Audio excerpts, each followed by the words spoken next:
2024 লোকসভা ভোটে পশ্চিমবঙ্গে 2019-এর তুলনায় বিজেপির ফল ভালো হয়নি। 2019-এ যেখানে বিজেপি পশ্চিমবঙ্গ থেকে পেয়েছিল 18টা আসন, সেই আসনটা 2024-এ কমে গিয়ে হয় 12টা। যেসব হেভিওয়েট নেতারা 2024-এ হেরে গেছে বিজেপির হয়ে ভোটে দাঁড়িয়ে, বিজেপি তাদেরকে আবারও ভোটে দাঁড় করাতে চাইছে 2026 সালে। সেসব হেরো নেতাদেরকে আবারও ভরসা করছে বিজেপি। 2026 সালে বেশ কিছু নেতা যারা 2024-এ ভোটে দাঁড়িয়ে হেরে গেছে, তাদেরকে টিকিট দেবে বলে চিন্তাভাবনা করছে বিজেপি। আসুন দেখে নেওয়া যাক কারা কারা টিকিট পেতে পারে, বিজেপি কাদেরকে নিয়ে চিন্তা করছে। এই ভিডিওতে আমরা তাদের নিয়ে আলোচনা করব, কোন কেন্দ্রে তারা ভোটে দাঁড়িয়েছিল এবং হেরে গিয়েছে, সেই সব জনপ্রিয় নেতাদের যাদেরকে আবারও বিজেপির টিকিট দিতে চাইছে কারা। আসুন লিস্টটা দেখে নেওয়া যাক, পুরো ভিডিওটা শেষ পর্যন্ত দেখুন। নমস্কার বন্ধুরা, বিএন বাংলা গোল্ডে আপনাকে স্বাগত। আপনি যদি নতুন হন আমাদের চ্যানেলে, অবশ্যই চ্যানেলটাকে সাবস্ক্রাইব করে নিচের বেল আইকনটা প্রেস করতে ভুলবেন না।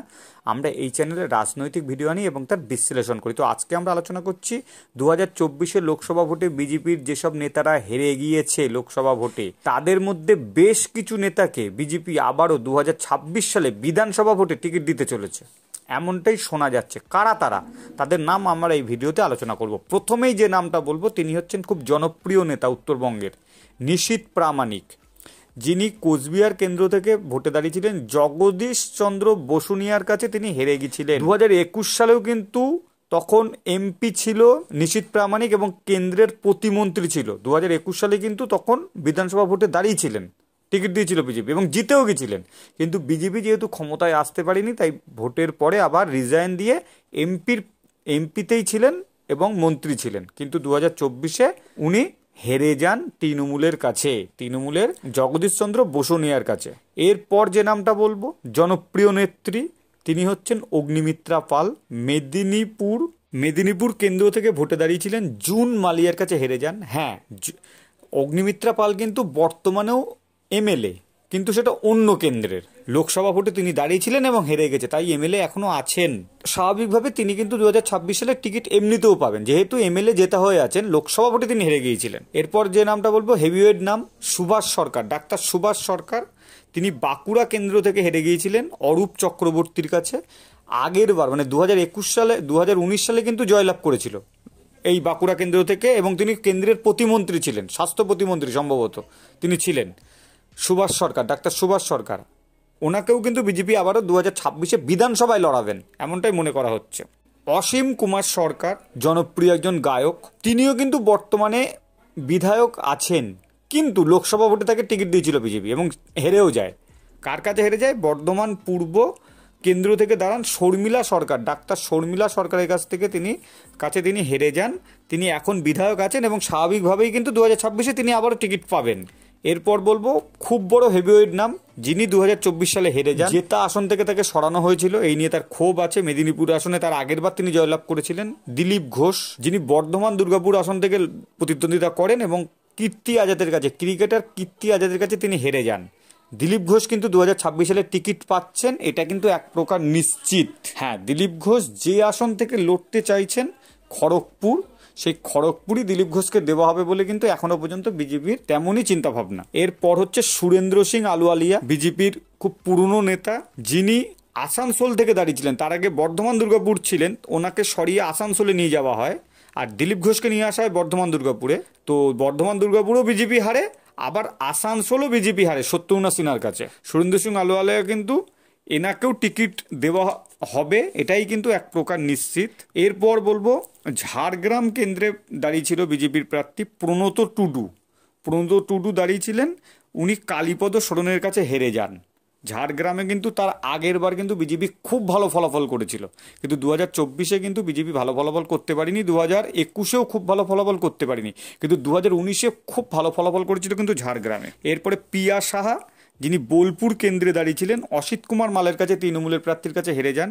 পিয়া সাহা ইনিও কিন্তু এক প্রকার নিশ্চিত বিধানসভা ভোটে টিকিট পাচ্ছেন। এরপরে বলবো সিরূপা মিত্র চৌধুরী, পরিচিত মুখ বিজেপির, মালদা দক্ষিণে দাঁড়িয়েছিলেন, ঈশা খানের কাছে হেরে যান। কংগ্রেস প্রার্থী, কংগ্রেস একটা মাত্র আসন জিতেছিল লোকসভা ভোটে পশ্চিমবঙ্গ থেকে, সেটা কিন্তু ঈশা খান, তার কাছে হেরে যান সিরূপা মিত্র চৌধুরী। এরপরে অনির্বাণ গঙ্গোপাধ্যায়, পরিচিত মুখ বিজেপির, যাদবপুর আসনে দাঁড়িয়েছিলেন, সায়নী ঘোষের কাছে হেরে যান। সায়নী ঘোষের কাছে হেরে যান অনির্বাণ গঙ্গোপাধ্যায়।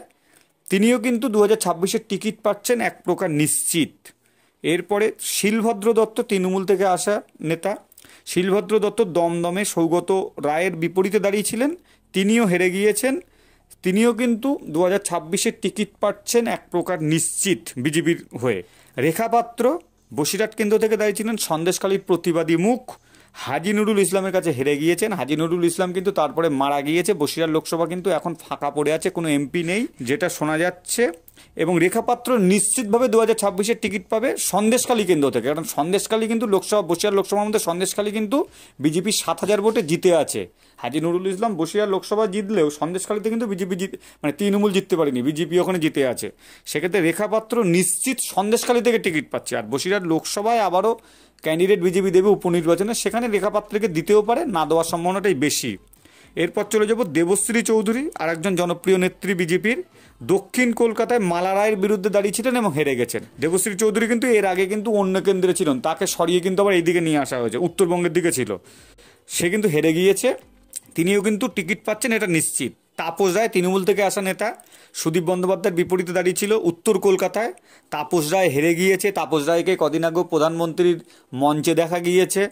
তো তাপস রায় টিকিট পাচ্ছে, এটা কিন্তু একদম নিশ্চিত বিধানসভা ভোটে। কোন কেন্দ্র থেকে দেবে? কলকাতারই ওনার আশপাশের উত্তর কলকাতার মধ্যেই কোনো কেন্দ্র থেকে দেবে। লকেট চ্যাটার্জি, যিনি জেতা সাংসদ ছিলেন, কিন্তু এবার 2024-এ রচনা ব্যানার্জির কাছে হেরে গেছেন হুগলিতে কিন্তু তিনি জেতা সাংসদ ছিলেন। সেই হুগলিতে হেরে যাওয়ার লকেট চ্যাটার্জি কিন্তু বিধানসভায় টিকিট পাবেন এক প্রকার নিশ্চিত। এরপর বলবো আরামবাগে অরূপকান্তি দিগার, যিনি টিকিট পাবেন। সবাই আরামবাগ বিজেপি জিতবে ধরেই নিয়েছিল, এর আগের বার খুব অল্প ভোটে তৃণমূল জিতেছিল, কিন্তু সব হিসাব ওলট পালট করে দিয়ে মিতালি বাগ কিন্তু আরামবাগ থেকে লোকসভা ভোটে জিতে গেছে তৃণমূলের। অরূপকান্তি দিগার কিন্তু বিজেপির হয়ে টিকিট পাচ্ছে কোনো এক বিধানসভায়। ঘাটাল হিরণ চট্টোপাধ্যায় দেবের বিরুদ্ধে দাঁড়িয়েছিল, হিরণও কিন্তু এখন এমএলএ অন্য কেন্দ্রের, বাট ঘাটাল লোকসভায় দেবের বিরুদ্ধে দাঁড়িয়েছিল, সেখানে হেরে গিয়েছিল বলে সে এমএলএ এখনও আছে। সে কিন্তু আবারও টিকিট পাবে স্বাভাবিকভাবেই, তার কারণ তিনি তো এমএলএ আছেনই। লাস্ট যে নামটা বলবো যিনি টিকিট পাবেন, তিনি হচ্ছেন বারবার দল বদল করেন অর্জুন সিং।